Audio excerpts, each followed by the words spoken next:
بسم اللہ الرحمن الرحیم۔ ایم کیو ایم اور اس کے بانی جناب الطاف حسین صاحب پاکستانی سیاست میں اپنے آغاز سے ہی تنازعات کی زد میں رہے۔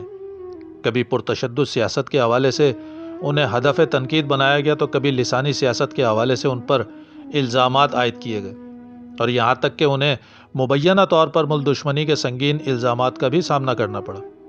اسی حوالے سے 2016 میں ایک نعرے کو جواز بنا کر لاہور ہائی کورٹ سے ان پر جبری پابندی لگا کر سیاست میں ان کا چیپٹر کلوز کرنے کی کوشش کی گئی۔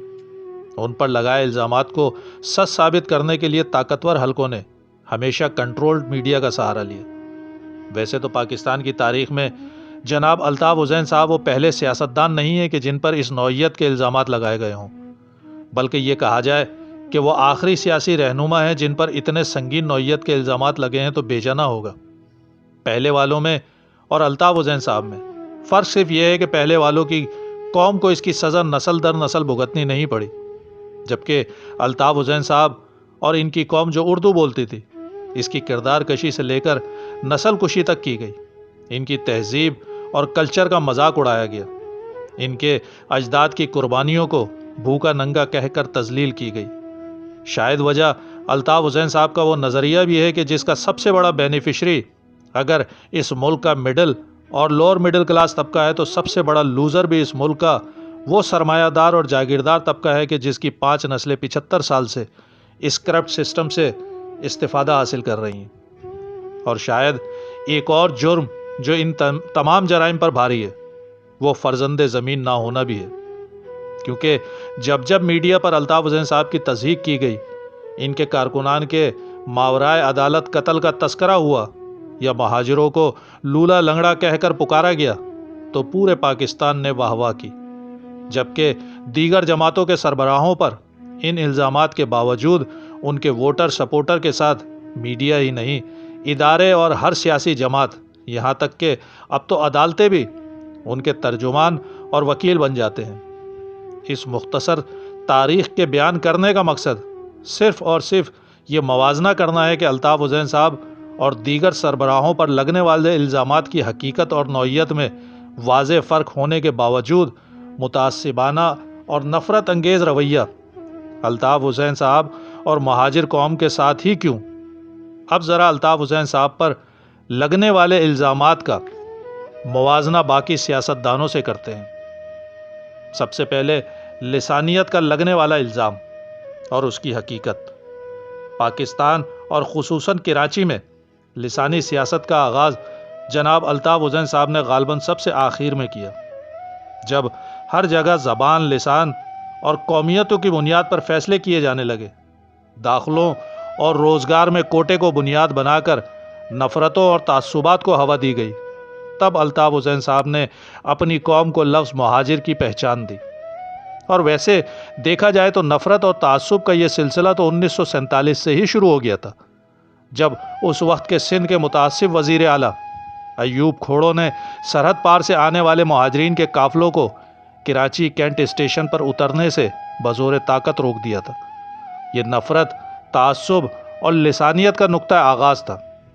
اس کے بعد سے تسلسل کے ساتھ پیش آنے والے واقعات، جس میں لیاقت علی خان کا قتل، دارالحکومت کراچی کی اسلام آباد منتقلی، مادر ملت فاطمہ جناح کو غداری کا سرٹیفکیٹ، اور پھر ان کا پراسرار قتل، گوہر ایوب کا مہاجر آبادیوں پر حملہ، لسانی بل، کوٹا سسٹم، 300 سے زائد مہاجر بیوروکریٹ کی زبان کی بنیاد پر نوکریوں سے بے دخلی، سندھ میں اردو کی جگہ سندھی کو قومی زبان قرار دیے جانے کی سازش، اور ایسے دیگر اقدامات جو لسانی بنیادوں پر اٹھائے گئے، جس کے رد عمل میں الطاف حسین اور مہاجر سیاست نے جنم لیا۔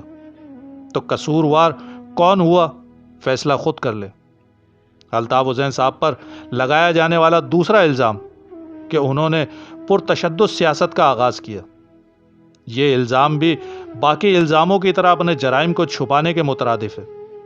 گوہر ایوب کا مسلح جتھوں کے ساتھ مہاجر آبادیوں پر حملہ اس الزام کی نفی کرنے کے لیے کافی ہے۔ 1972 میں بھٹو کے دور میں سندھ کے شہری علاقوں، جن میں کراچی، حیدرآباد اور میرپور خاص شامل ہیں، یہاں سندھی قوم پرستوں کے مسلح جتھوں کو مہاجروں کو اکسانے اور اشتعال دلانے کے لیے کھلم کھلا جلسے جلوس کرنے کی کھلی اجازت دی گئی۔ کلہاڑیاں لہرا کر پاکستان کے خلاف نعرے لگائے گئے۔ اس متشددانہ سیاست کے وقت الطاف حسین صاحب سیاست میں نہیں آئے تھے۔ اس کے علاوہ سانحہ قصبہ علی گڑھ، پکا قلعہ یا حیدرآباد مارکیٹ کی دہشت گردانہ کارروائیاں ہوں، یہ ان کو منہ چڑھانے کے لیے کافی ہیں، جو الطاف حسین صاحب پر تشدد کی سیاست کا الزام لگاتے ہیں۔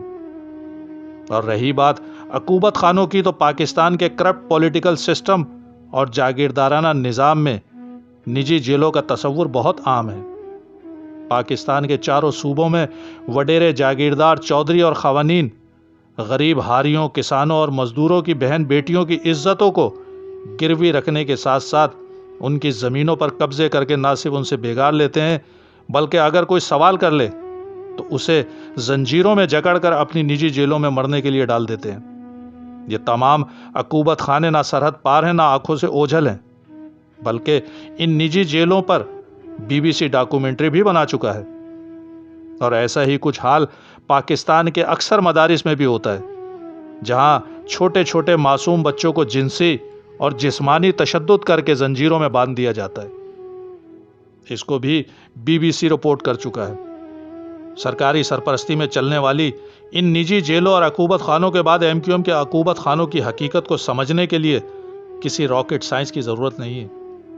آخر میں اس آخری مبینہ الزام کا جو سب سے سنگین ہے، یعنی غداری، ملک دشمنی اور راس مراسم، یہ تمام وہ الزامات ہیں کہ جسے ابھی تک پاکستان کی کسی بھی عدالت میں ثابت نہیں کیا جا سکا، لیکن اس کی بنیاد پر جج بن کر تمام حکمرانوں، سیاستدانوں، اداروں اور میڈیا نے فیصلہ سنا دیا ہے۔ اس الزام کے حوالے سے تو بہت سے سیاستدانوں، جرنلسٹ اور جرنیلوں کے افسانے زبان زدے عام ہیں، لیکن یہاں صرف ایک سیاستدان کی مثال دینا چاہوں گا کہ جنہوں نے مرتے دم تک نہ صرف پاکستان کو تسلیم نہیں کیا بلکہ اس کے خلاف اعلانیہ عملی جدوجہد بھی کی۔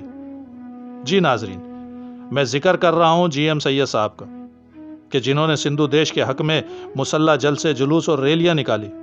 ان کے چند بیانات جو بیان کرنے سے زبان قاصر ہے، لیکن بطور دلیل اس کا ذکر کرنا ضروری اس لیے ہے کہ پتہ چل سکے کہ ملک دشمنی اور غداری اصل میں ہوتی کیا ہے۔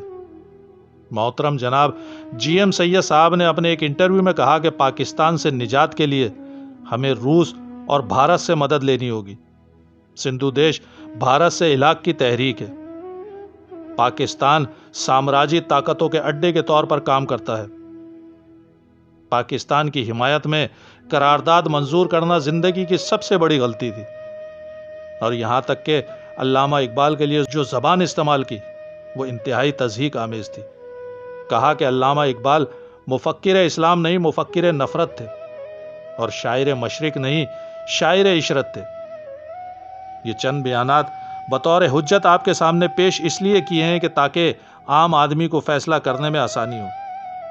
اور آخر میں ان کی اس کتاب کا ذکر جو بھارت میں چھپی، جس کا عنوان تھا پاکستان اب ٹوٹنا چاہیے۔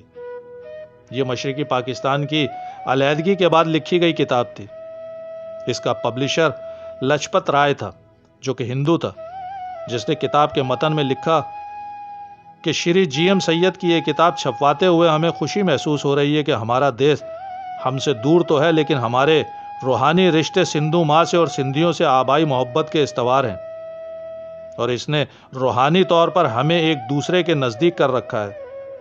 سندھ کے اس عظیم فرزند کی اس کتاب سے پہلے بھی ہم کچھ کتابیں چھپوا چکے ہیں، اب ہم یہ کتاب چھپوا رہے ہیں۔ امید ہے کہ یہ ہند اور سندھ کے سندھیوں کے لیے مفید ثابت ہوگی۔ اب سوال یہ ہے کہ سائیں GM سید صاحب کے خلاف پاکستان کے کتنے تھانوں میں نامعلوم افراد نے غداری کے پرچے کٹوائے؟ جماعت اسلامی سمیت پیپلز پارٹی، تحریک انصاف، مسلم لیگ اور دیگر جماعتوں نے ان کے خلاف پاکستان کی کتنی اسمبلیوں میں آرٹیکل 6 کی قرارداد پاس کروائیں؟ پاکستان کے کتنے ٹاک شوز میں محب وطن بریگیڈ کی طرف سے GM سید اور ان کی جماعت اور قوم کے خلاف زہر اگلا گیا؟ ان کے آبائی علاقے سندھ میں کتنی مرتبہ آرمی آپریشن کر کے بھارت اور روسی ساختہ ہتھیار اور سندھو دیش کے نقشے برآمد کیے؟ کتنی بار پنجاب کے صحافیوں کو بلا کر سائیں جی ایم سید کی ملک دشمنی کے ثبوت ان کے سامنے رکھے، جبکہ انہوں نے تو اپنی سالگرہ کا آخری کیک تلوار سے کاٹتے ہوئے بھی سندھ کو پاکستان سے الگ کیا تھا۔ یہاں تک کہ ان کا اپنا ترانہ بھی تھا، اور ان کی سالگرہ کی اس تقریب کو اس وقت کا پرنٹ میڈیا کور بھی کرتا تھا۔ لیکن ان تمام تر سچائیوں اور تلخ حقائق کے باوجود زبانیں خاموش ہیں۔ آج بھی سندھی خواہ کسی بھی جماعت یا ادارے سے وابستہ ہو، جی ایم سید کو اپنا روحانی اور نظریاتی باپ تصور کرتا ہے۔ ان کی شان میں گستاخی کو سندھی قوم کی تذلیل تصور کرتا ہے۔ یہی نہیں، پاکستان کا کوئی ایک سیاستدان ان کے اس منفی کردار پر بات کرنے کو تیار نہیں۔ وجہ کیونکہ وہ سن آف سوائل تھے۔ اسی طرح خان عبد الغفار خان، ان کے نام سے خیبر پختونخوا میں یونیورسٹی، پل اور شاہراہیں ہیں۔ ابھی حال ہی میں ان کی خدمات کو سرکاری سطح پر خراج تحسین پیش کیا گیا، جبکہ انہوں نے پاکستان میں دفن ہونا پسند نہیں کیا تھا۔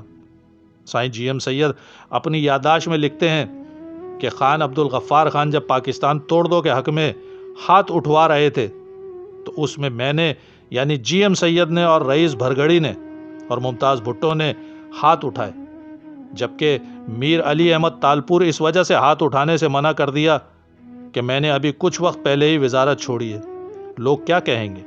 اب اس پوری ڈیبیٹ کو سمیٹتے ہوئے ان تاریخی حقائق کا خلاصہ آپ کے سامنے رکھ کر بات کو ختم کرتا ہوں کہ سائیں جی ایم سید کی یہ تمام ملک دشمنیاں جنرل ضیاء الحق کے ماشاء اللہ دور میں پروان چڑھی، اور جنرل ضیاء الحق کا سندھ میں سب سے بڑا مضبوط اور پر اعتماد دوست سائیں جی ایم سید تھا۔ وہ ضیاء الحق جو چیف آف آرمی اسٹاف تھا، جو صدر پاکستان تھا، جو سب سے طاقتور مارشل لا ایڈمنسٹریٹر تھا۔ ان سارے تاریخی حقائق کے بعد فیصلہ آپ نے کرنا ہے کہ اصل قصوروار کون ہے۔